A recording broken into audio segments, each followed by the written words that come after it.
Hi, everyone. I hope you're all safe and healthy. Thank you for joining our policy lab, which is our final, policy lab of this year.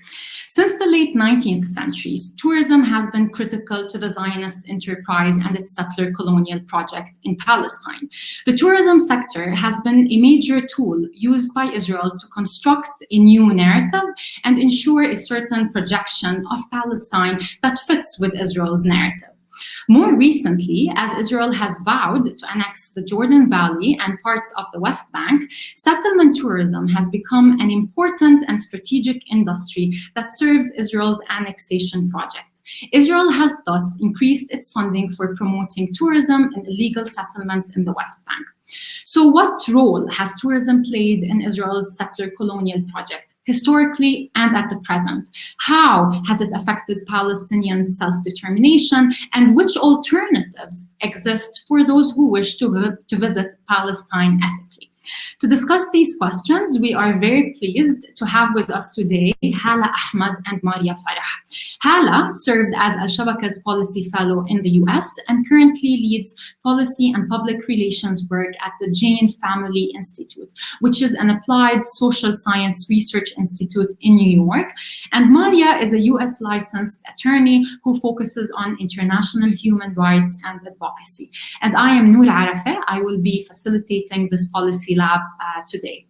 So I will have a discussion with Halah and Marya in the first 30 minutes of the policy lab, and we will then take questions from the audience. If you have any questions, please click on the Ask a Question section at the bottom of the screen, or vote for the question you want me to ask the speakers, because I will end up asking them the question with the highest number of votes. So Halah, I'd like to start with you. You recently published a policy brief with Al-Shabaka on how the tourism sector has served Israel's occupation and annexation. Can you tell us more about this? Historically, what role has tourism played in Israel's settler colonial project, and why is it important and relevant to talk about this today, even amid travel restrictions around the world? Thank you so much, Noor, and thank you, Al-Shabaka, for hosting this. It's counterintuitive, I think, to host a discussion about tourism this year because, of course, tourism has taken a huge hit everywhere because of the pandemic.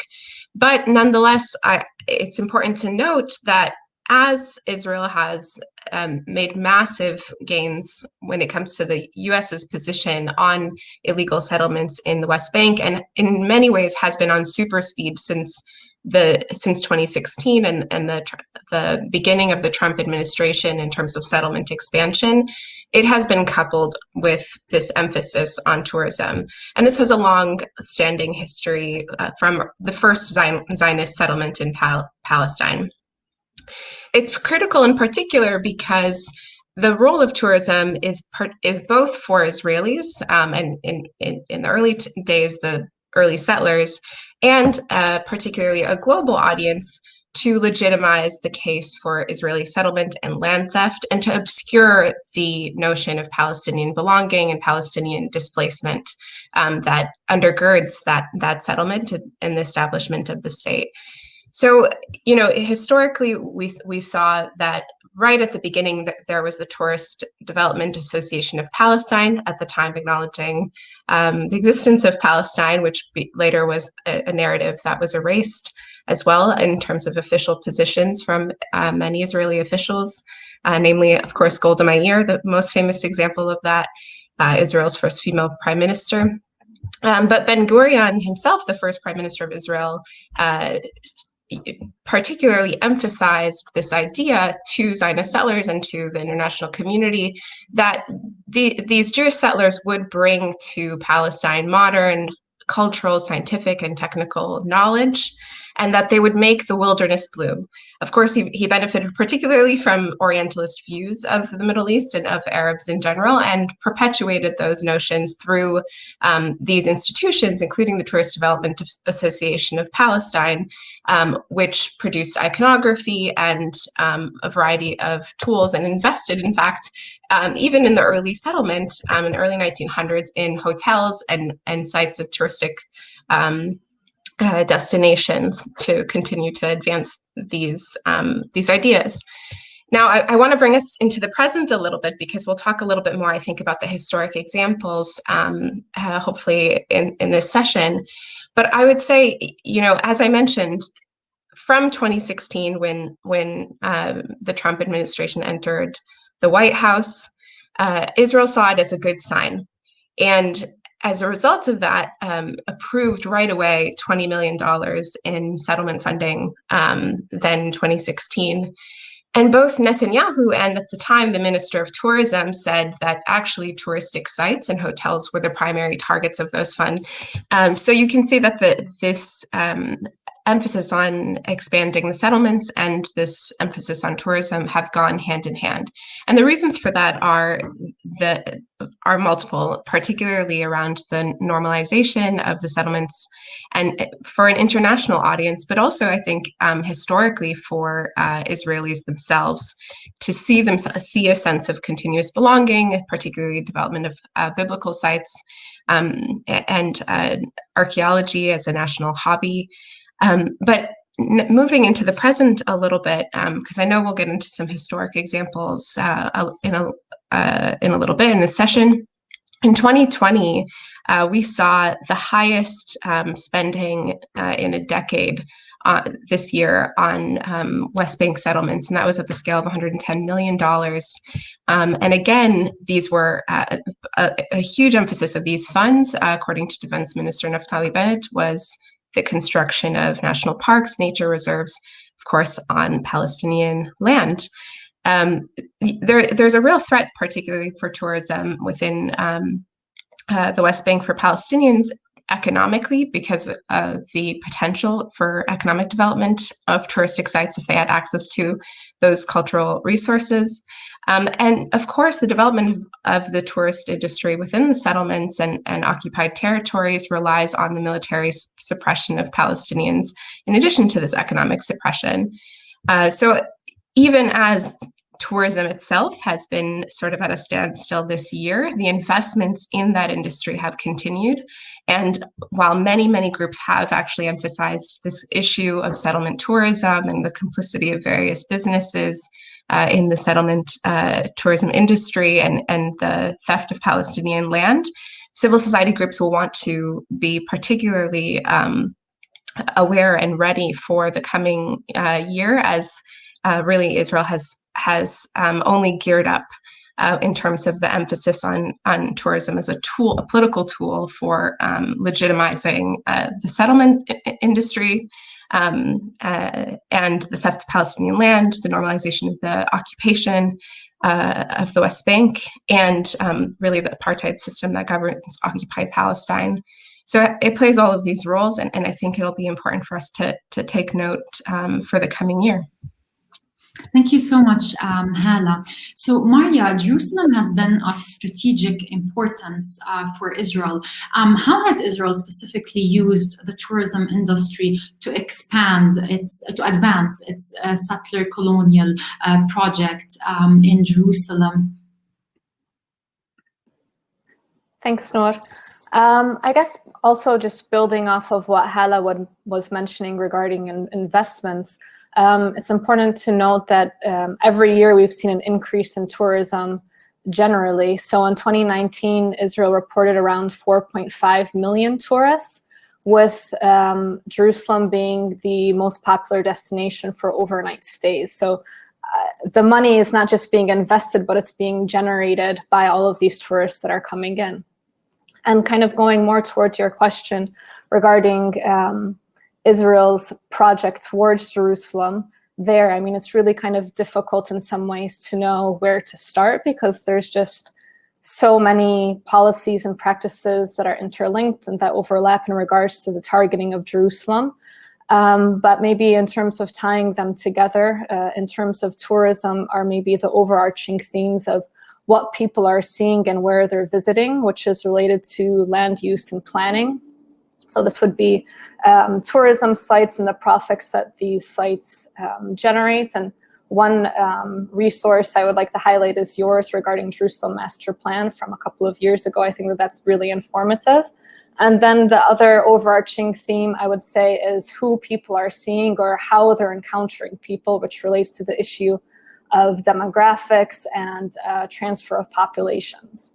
So then from the what and the who, a narrative is generated, which is really aimed towards Israel's objective of Jerusalem as its undivided capital, with a clear demographic majority of 70-30 Jewish to Palestinian. So while the international community and even Palestinian leadership kind of continues to reiterate the slogan of East Jerusalem as the capital of a Palestinian state and West Jerusalem as the capital of an Israeli state, so this kind of notion of a shared city, Israel has instead really kind of plowed ahead to consolidate its control over the entire city through facts on the ground. And this is all kind of reflected and packaged back to tourists themselves. And this reinforces Israel's narrative, while at the same time really seeking to erase Palestinian presence and history, or in a lot of cases, really try and even encourage some of the stereotypes tourists may already have regarding Palestinians, and negative stereotypes, obviously. So I'm going to try and give some examples to tie it together and highlight all of these incremental changes that have been happening in the city, which are consumed by tourists. And this is, again, all happening in the context of any sort of accountability by the international community. So in terms of what you had mentioned, Noor, with the settler colonial project, we have to mention the targeting, killing, and expulsion of Palestinians from the western part of the city in 1948. And this was, of course, followed by the annexation of West Jerusalem by Israel and the naming of Jerusalem as its capital in 1949. So as we all know, Palestinians weren't allowed to return to their homes, and they had their properties confiscated. So also as part of this erasure was the changing of streets and place names throughout the western part of the city. And one kind of more recent and infamous example of this is the construction of the quote-unquote Museum of Tolerance over the Mamilla Cemetery in West Jerusalem. So following the start of the occupation in '67, Israel worked again fairly quickly to show its presence in the eastern part of the Old City, or eastern part of the city generally, in particular the Old City. So on June 10th, for example, Israel gave residents of the Moroccan Quarter just a few hours to evacuate from their homes. And by the following evening, 2 mosques were destroyed and around 135 houses, which led to the evacuation of 650 residents from the area. And so from this area now is, of course, the Western Wall Plaza. And unsurprisingly, there's no mention there of the individuals that were living there or the history of that area. In the decade that followed from '67, there continued to be mass displacements, forced displacements of Palestinians from the city. And again, there were thousands displaced. And part of this was to establish a new Jewish quarter in the Old City, which was or is now currently about 5 times larger than the original community holding in that area. And also it's important to note that the majority of the properties that had been there historically were Palestinian owned or owned as Waqf properties. So outside of these kind of really immediate changes to the Old City, which are now essentially also tourist sites, there's been the use of planning and more in particular the designation of land as parks or green areas. So this again includes open public areas, open landscape areas, national parks, other parks. And these designations in East Jerusalem account for about 29% of the planned land in the city. So this really effectively means that there is no construction or development for Palestinians, no real growth in Palestinian areas because of these designations. And so you have like the Israeli organization Beit Salem, which has really highlighted that these areas are devoid of any sort of archaeological findings or significance, and they even have a separate website titled something like Bogus National Parks, which goes through and and highlights the lack of history or significance there. So one example of this is in 1974, Israel declared the area surrounding the old city walls as a national park, and it was allegedly to serve as a green lung for the area.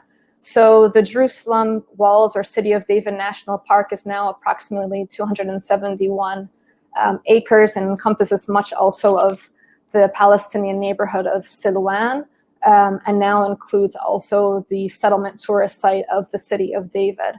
So the impacts on Palestinians, especially in Silwan, are really severe and have been well documented. So in 2012, for example, there was a playground and a community center that were demolished, and in its place there was going to be a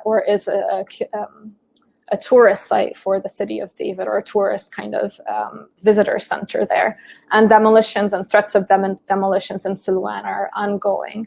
Residents also continue to report structural damage to their homes because the Israeli Antiquities Authority is literally digging underneath their homes. And so one incident was in 2017 where 25 Palestinians had to be evacuated from their homes due to structural damage. So notably, the City of David is operated by the settler group Al-Ad, and the organization is really clear in its intent towards the area and Jerusalem in particular. And they say, the spokesperson had said, our aim is to Judaize East Jerusalem, and we want it to become a Jewish neighborhood of Silwan. So importantly, and as Halah had mentioned in terms of the problems with archaeology, what's actually at the City of David is contested even by Israeli archaeologists, with one individual that formerly worked at the Israeli Antiquities Authority saying that Al-Ad wants to use archaeology, even bogus archaeology, to provide cover for their political agenda of pushing Silwan's Palestinians out. So again, and as Halah had mentioned, this is seen really throughout the occupied territory and in 48 even. So even with this, again, well-documented notoriety of City of David, it's advertised on TripAdvisor, for example, and it received TripAdvisor's Traveler's Choice Award for 2020. Other sites like Expedia advertise the City of David as part of tour packages.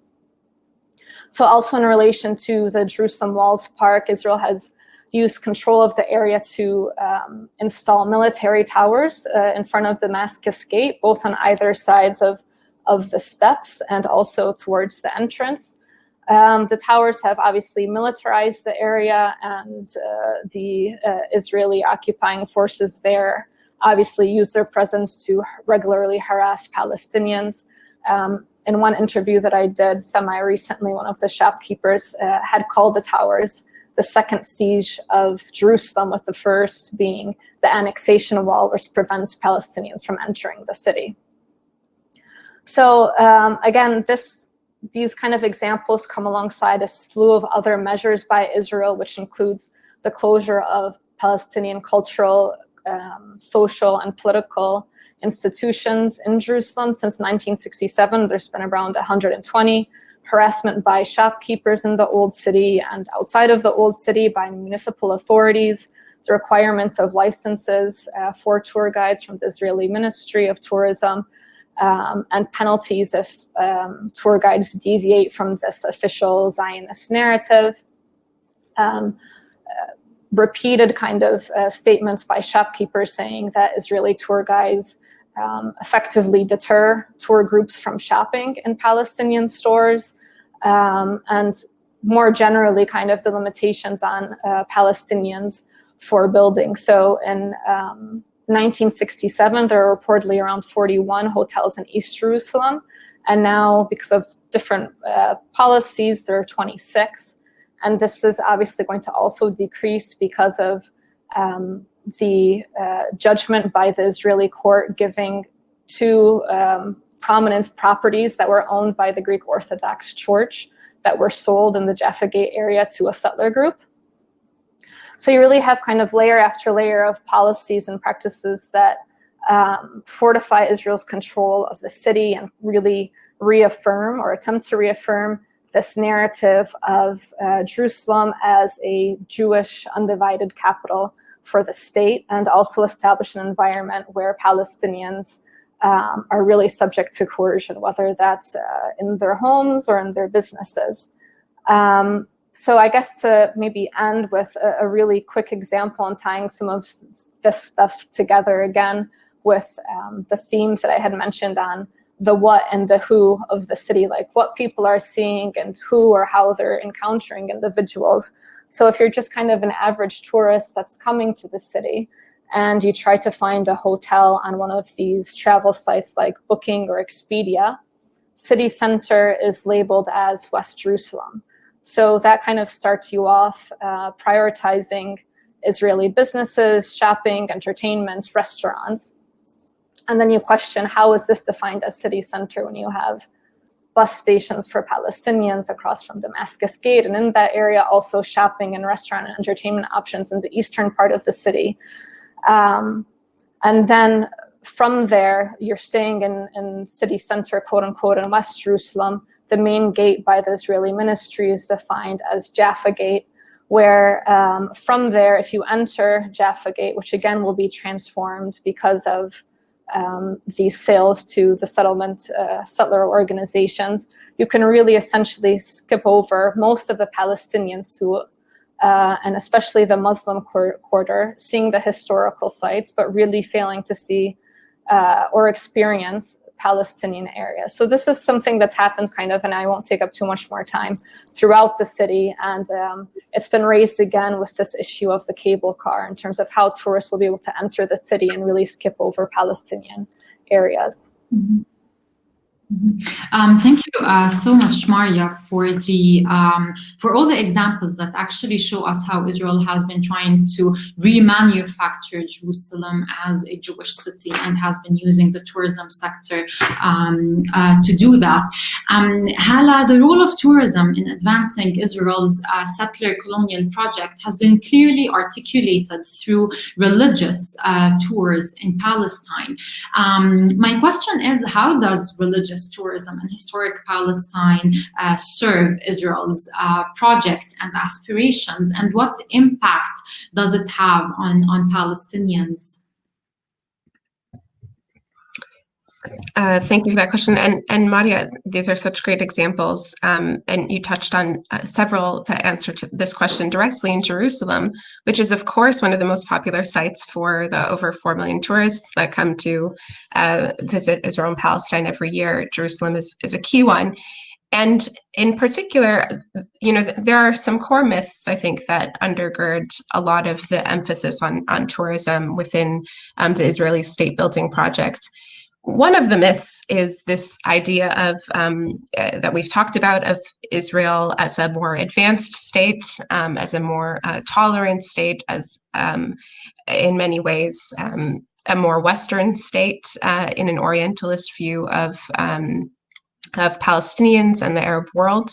Another is also this set idea of this continuous right, an eternal right of belonging that is rooted for Jewish people in Palestine, which is rooted primarily and really validated by biblical narratives, and an appeal to this idea of facts on the ground within Palestine through religious historical sites.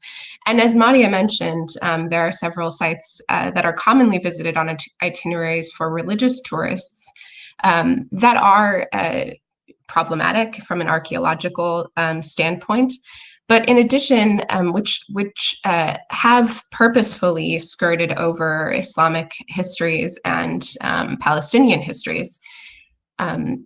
It's really pointed as well when you see in 2015, there's a particular case study that I deal with in the brief that I think is emblematic of a lot of actually pre-existing religious tourism programs that target especially U.S. tourists, especially the population of evangelicals in the U.S., which form a very strong pro-Israel base in the United States.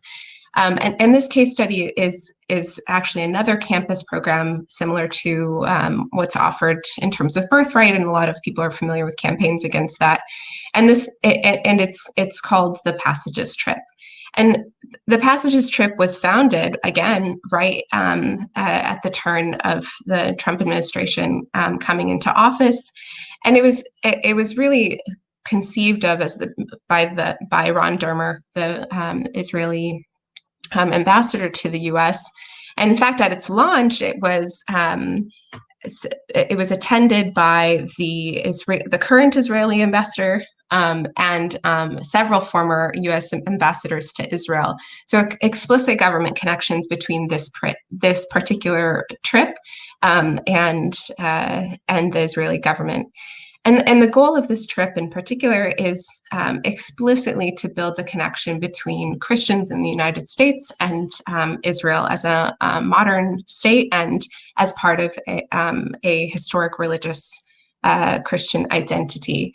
And within itineraries of these trips, what we see is an emphasis on problematic religious sites that are often within the West Bank itself. A common one, for example, is Tel Shiloh, which has this biblical amusement park, which is commonly visited. And another example is the Biar Aqueduct, which is a 2,000-year-old Roman ruin on Palestinian land. And of course, it's claimed as an Israeli cultural site. And these sites are visited under the pretense of exhibiting Israel's longstanding continuity from a biblical past 2,000 years ago. And these sites are emphasized in order to really validate this narrative of Jewish belonging.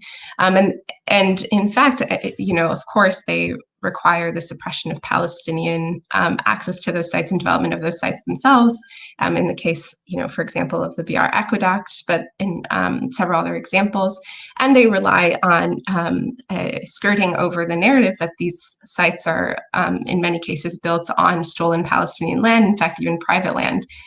We had the most recent example of Pompeo, who is, of course, a friend of the religious right in the United States, visiting the Psagot winery, which is on private Palestinian land outside of Ramallah. And Passages particularly tries to manifest Israel as this,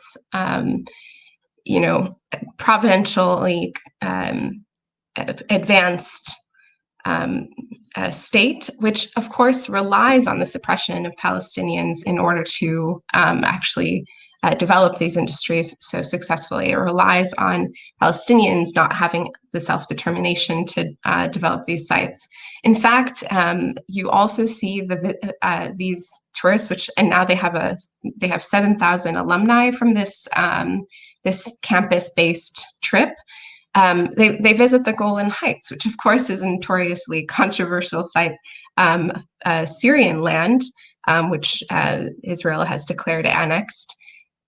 And this is in direct contravention, of course, of international law, but many of these tourists and students are totally unaware of these dynamics. They're new to the issue, they're new to the topic, and this is not only an economic advantage for Israel, but it also allows them to create a narrative among young Christians in the United States and who are actually less and less aligned with the pro-Israel stance of the evangelical right of older generations, but are targeted on campuses across the United States. Over 150 campuses host this program, and it is directly tied both institutionally from the perspective of its founding and within its itinerary as part of an Israeli state-building agenda to promote this narrative of Israel. And there are a lot of examples of this in other trips as well, but this is a particular one that is sort of a more poignant example of it. Thank you so much, Halah. So I'm aware of the time. So we just have like a very quick question that I want to ask Marya, and then we will start with by addressing the questions from the audience. So please, if you have any questions, or if you want to make sure that a question is addressed, vote for the question or just ask one. Marya, you wrote on how Israel, facilitated by international companies, has established a lucrative tourism sector in the settlements. So my question is, what can be done to counter settlement and religious tourism that Halah just talked about? Which alternatives exist for those who wish to visit Palestine ethically?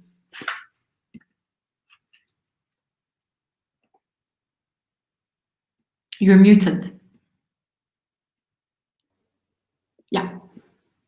Sorry about that. So I think that there is a lot that can be done. First, in regards to state action, which has been completely really absent in terms of Palestine and in tourism specifically.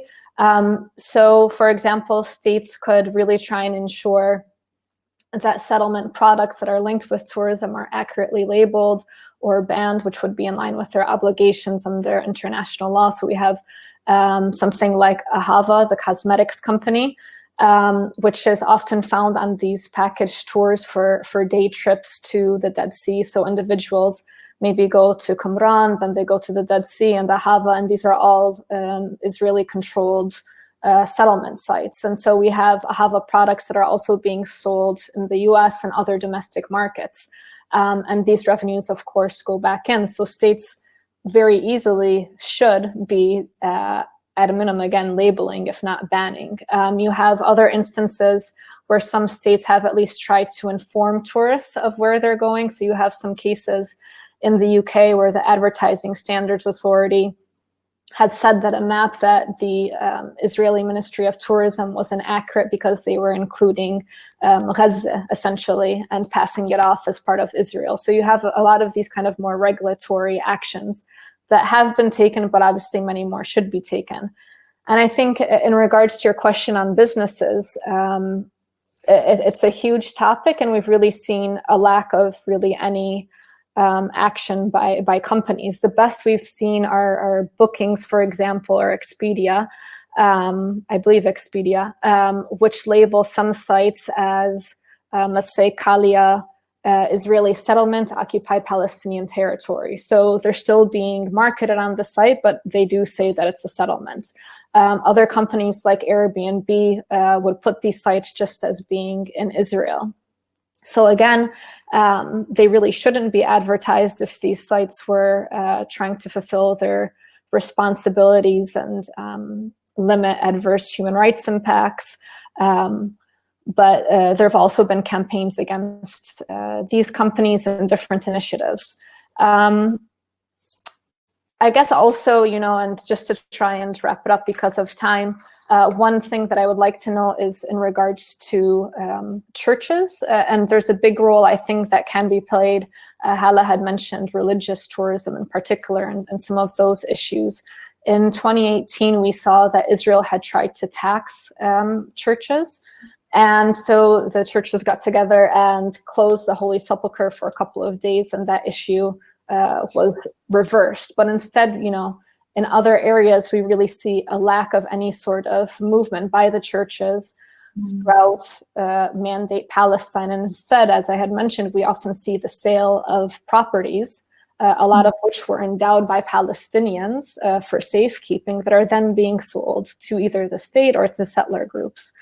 And as far as alternatives, I think that there are quite a few. I would encourage individuals to look into local Palestinian initiatives. So there's one in the old city of Jerusalem called the Musa Effendi Interpretation Center, which kind of has some information for tourists. There's a lot of local youth organizations. The Friends of Sabil website lists alternative tours available in Palestine and different contacts that are available. There's an organization called Eyewitness Palestine that's based in the US that also does kind of packaged political tours, and I was fortunate to join one recently as a trip leader, and they really cover so much ground and give you a real perspective of what's happening.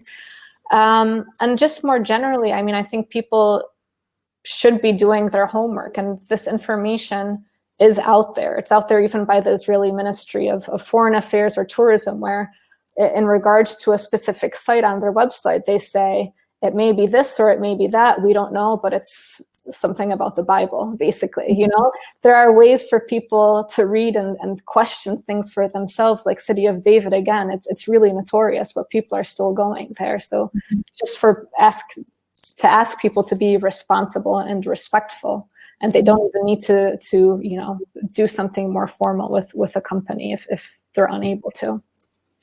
Thank you so much, Marya and Halah, for your insights. So Marya, there's one question that is really linked to what you've just mentioned about how we can counter settlement and religious tourism. So the question is, many Christian tours portray Bethlehem as in Israel.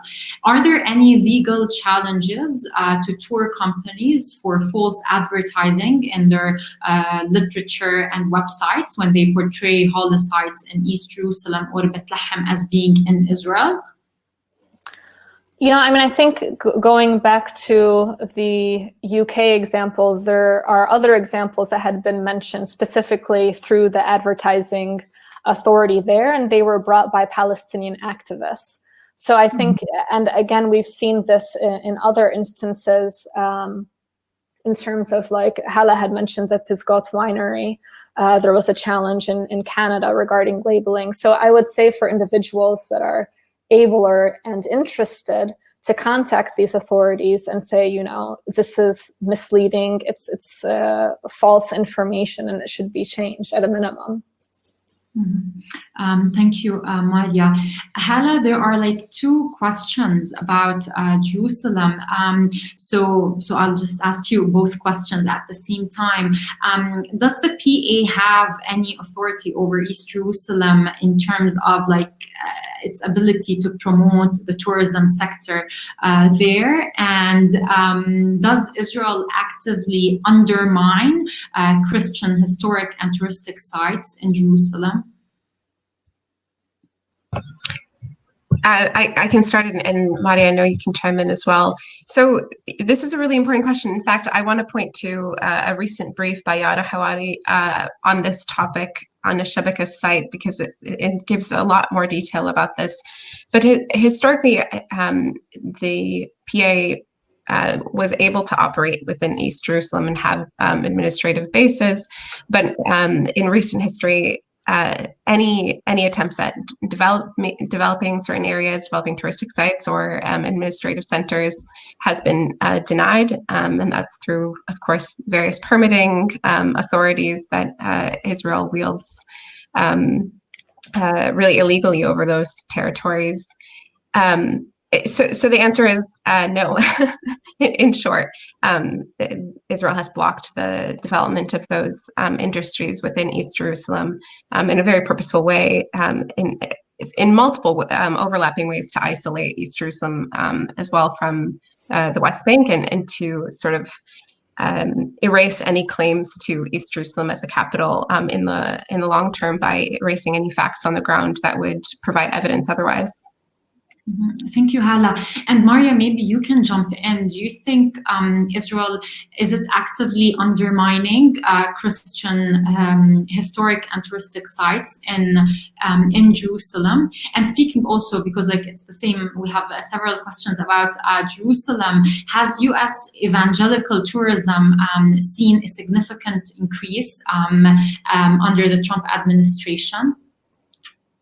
Sorry, could you repeat? Has historical sites seen a what?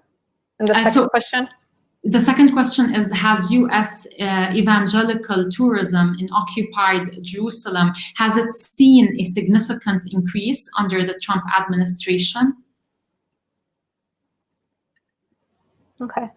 You know, regarding the undermining of Christian tourist sites, one issue that I would really like to kind of also underscore that's related is the obstruction of Palestinian Christians to their tourist sites, their churches.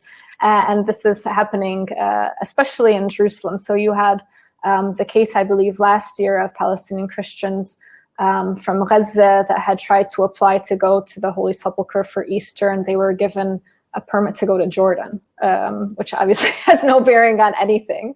But after a backlash, there was a handful of permits that were given. More generally, during Christian holidays, you see, what are they called, kind of checkpoints throughout the old city. This is also for Muslim holidays as well. But, you know, limiting access to certain areas, especially going into the Holy Sepulchre for the Palm Sunday annual procession. You see Palestinian Christians that are raising the Palestinian flag, often harassed and their flags plucked up. You see pictures of Israeli police taking pictures and monitoring the event. There have been cases of priests and just local individuals that have been roughed up and even detained. So again, it's not just kind of the sites themselves, but it's the access to the sites, and again, how they're used and who are they used by. They're not used by Palestinians, whether it's Muslims or Christians, where, you know, there are attempts to obstruct them. And then we recurringly see this in terms of Al-Aqsa and limitations on access to prayer there. And in terms of evangelical tourism, I don't know if it has seen a significant increase in particular. As I had mentioned initially, there has been an overall increase year by year in terms of tourism. But with some of these sites, like, again, Halah had mentioned the Pisgoth Winery, you see that kind of recurringly being visited by evangelical groups. So again, some of these sites are hotspots. I can't really say, but I would presume that they are definitely being encouraged and emboldened by Trump policies. Definitely. Thank you, Marya. So we have a question. I think I can hear both your views on this. So it's a question from Ahmad. Should we promote tourism in Palestine even though Palestinians themselves are denied access to parts of their own country? How do we address the moral issues associated with tourism in Palestine? And even though these restrictions are applied by the colonial entity, it doesn't seem right that tourists get to visit areas of Palestine which remain unknown to many living there. So he's saying, I think maybe if tourism is tied with some sort of activism or ways to help locals in terms of getting their freedom, then it would perhaps make tourism to Palestine a bit more morally acceptable, at least from the viewpoint of those living with it in the occupied territories. So thank you, Ahmad, for your comment. Halah, what are your thoughts on this and the issue of promoting tourism in Palestine, although Palestinians living in Palestine cannot visit certain sites? What do you think about this? I think it's a tough question in many ways, but I think it underscores a very important point, which Marya has mentioned, but it's worth repeating, that many of these sites of tourism are inaccessible to Palestinians themselves. And to the question of should Palestinians promote tourism, I think it's hard to say you should promote tourism when the Israeli government in a single year will approve just a handful of tour guides permits in comparison to Israeli tour guides. It's hard to say that when the Israeli government will basically bar Palestinians from entering or developing various touristic sites for themselves. I mean, just think about the Dead Sea. There are a lot of Palestinians who work on the settlements within the Dead Sea that are developed for tourism, but those are within settlements themselves, and Palestinians don't currently have the international support or the sovereignty and self-determination to actually build those up for their own economic benefit. So in one sense, I think Palestinians would benefit from sort of providing the alternative narrative. On the other hand, our hands are sort of strapped behind our backs. But that is why I think there have been a lot of efforts to provide alternative itineraries and ways for people to engage in tourism in Palestine in a way that actually confronts the occupation and confronts the existing reality, and it contributes particularly to Palestinian economy. So there are a lot of guides that have been produced on this. The Palestinian, Marya mentioned Eyewitness Palestine. There's also the Palestinian Academic and Cultural Boycott of Israel, which produced the guide. And nowadays, especially in the United States, there are alternative trips on campuses like Palestine Trek initiatives on several campuses. And I think we can continue. There are now a plethora of resources around this, and we can continue to promote those resources as in the interim, while also hopefully pointing to the real issues with tourism in its role in suppressing Palestinian self-determination and promoting and bolstering the occupation and land theft within the West Bank and East Jerusalem. Thank you, Halah. So we have several questions actually on Muslim tourism in Palestine, especially following the so-called Abraham Accords that established or normalized relations between Israel and several Arab states. So I'm just like asking 3 or 4 questions at the same time to Marya regarding what you think on Muslim tourism in Palestine, especially after the normalization deals. I think that this really speaks to Ahmad's question and the question of ethics and obviously the normalization deals really have, they're completely ignoring the reality on the ground for their own political interests. And so to then kind of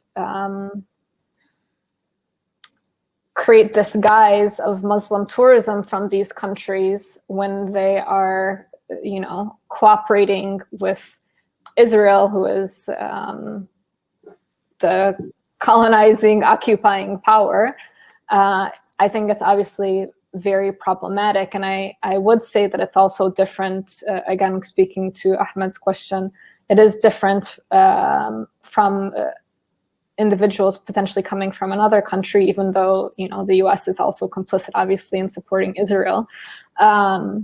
But that would be going more generally with the aim potentially to learn and to support the Palestinian economy. So I don't know if Halah has another thought on that.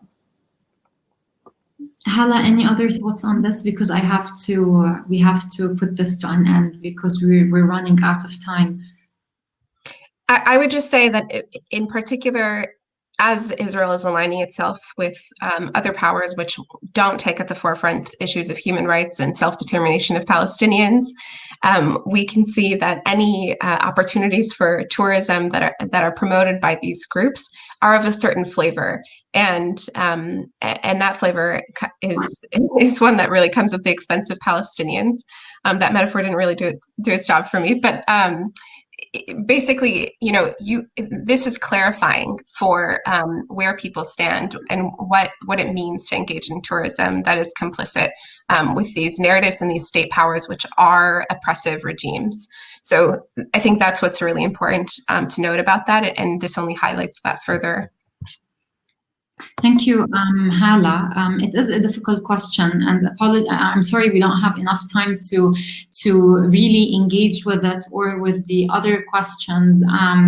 But due to the technical difficulties we had at the beginning, we lost some time. But actually, this is the 13th Policy Lab I facilitate, and this is the first time we have any technical difficulties. So I'm still proud and happy. So it's okay. So again, Marya and Halah, thank you so much for your insights and for the different presentations you gave on the role of tourism sector in serving Israel's annexation colonization and settler colonial project. We tried to address different issues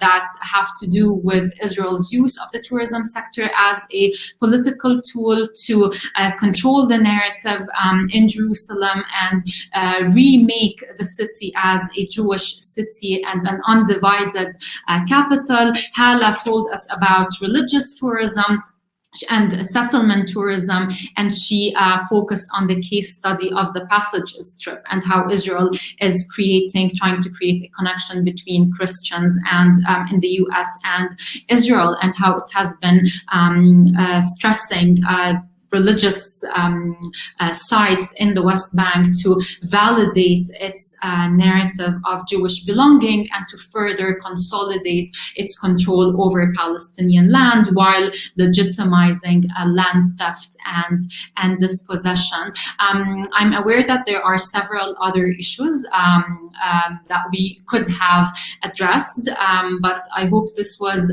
insightful and informative to the audience.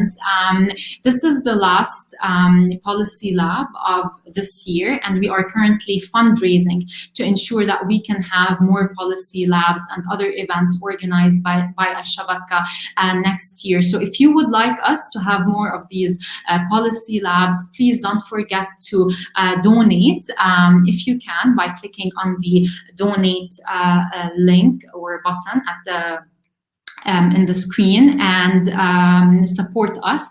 Again, thank you so much, Halah and Marya. Thank you to all the participants. Have a nice, good, happy new year. Hopefully next year will be much better than this one. Stay safe and healthy. Enjoy the holidays, and I will hopefully see you in January 2021. And until then, please stay safe. Thank you again, and have a wonderful evening, day, depending on your time zone. Bye, everyone. Thank you so much, Noor. Thank you.